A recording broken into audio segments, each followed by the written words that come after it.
नमस्कार, माझ्या यूट्यूब चॅनलमध्ये तुमचं मनापासून स्वागत आहे.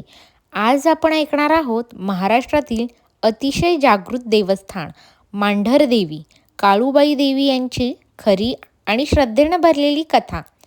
सातारा जिल्ह्यातील वाई तालुक्यात सह्याद्री पर्वतरांगेतील उंच शिखरावर समुद्रसपाटीपासून सुमारे 4,650 फूट उंचीवर आई मांढरदेवी काळूबाई विराजमान आहेत. हा डोंगर, ही हवा, ही शांतता सगळंच काही भक्तांच्या मनाला समाधान देणारं आहे. पुरातन काळात या मांढर पर्वतावर ऋषीमुनी तपश्चर्या करत होते.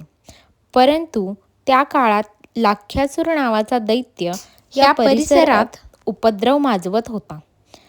ऋषींचे यज्ञ उद्ध्वस्त करणे, लोकांना त्रास देणे, भय निर्माण करणे हे त्याचे रोजचेच काम झाले होते. सगळे ऋषी भयभीत झाले आणि त्यांनी भगवान शंकरांची मनापासून प्रार्थना केली. भगवान शंकरांनी माता पार्वतीला सांगितले, भक्तांच्या रक्षणासाठी तुला अवतार घ्यावा लागेल.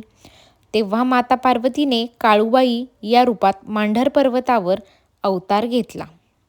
अत्यंत उग्र, तेजस्वी आणि शक्तिशाली रूपात आई काळूबाईने आपले रूप धारण केले. त्यानंतर दैत्य लाख्यासुराशी घणघोर असं युद्ध केले. अखेरीस आईने दैत्यांचा संहार केला आणि ऋषीमुनींना भयमुक्त केले. रात्रीच्या काळोखात आईने दैत्यांचा संहार केला. म्हणूनच रात्री दैत्यांचा वध करणारी माता या अर्थाने तिला काळूबाई हे पवित्र नाव मिळाले.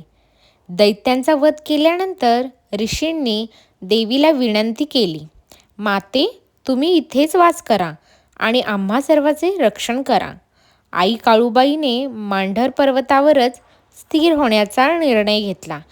तेव्हापासून ही जागा मांढरदेवी म्हणून ओळखली जाऊ लागली. आई काळूबाई ही सामान्य माणसांची देवता आहे. मनापासून मागितलेली हाक आई कधीही ऐकून न घेता राहत नाही, अशी भक्तांची अढळ श्रद्धा आहे. दरवर्षी पौष पौर्णिमेला मांढरदेवीची मोठी यात्रा भरते. लाखो भाविक पायी चालत उपवास करून आईच्या दर्शनासाठी येतात. आई काळूबाई असा जयघोष करतात आणि असा हा जयघोष संपूर्ण डोंगर दुमदुमून टाकतो.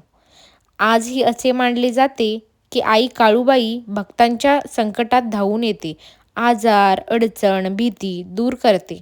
म्हणूनच मांढरदेवी काळूबाई हे महाराष्ट्रातील अत्यंत जागृत देवस्थान मानले जाते. आई काळूबाईची कृपा आपल्या सर्वांवर सदैव राहो. आपल्या आयुष्यात सुख, शांती, समाधान नांदो. जय आई काळूबाई. तुम्हाला जर ही कथा आणि अजून अशाच प्रकारे दुसऱ्या कथा ऐकायच्या असतील तर चॅनेलला सबस्क्राईब करा, लाईक करा आणि जास्तीत जास्त शेअर करा. काळूबाईच्या नावानं चांग भलं.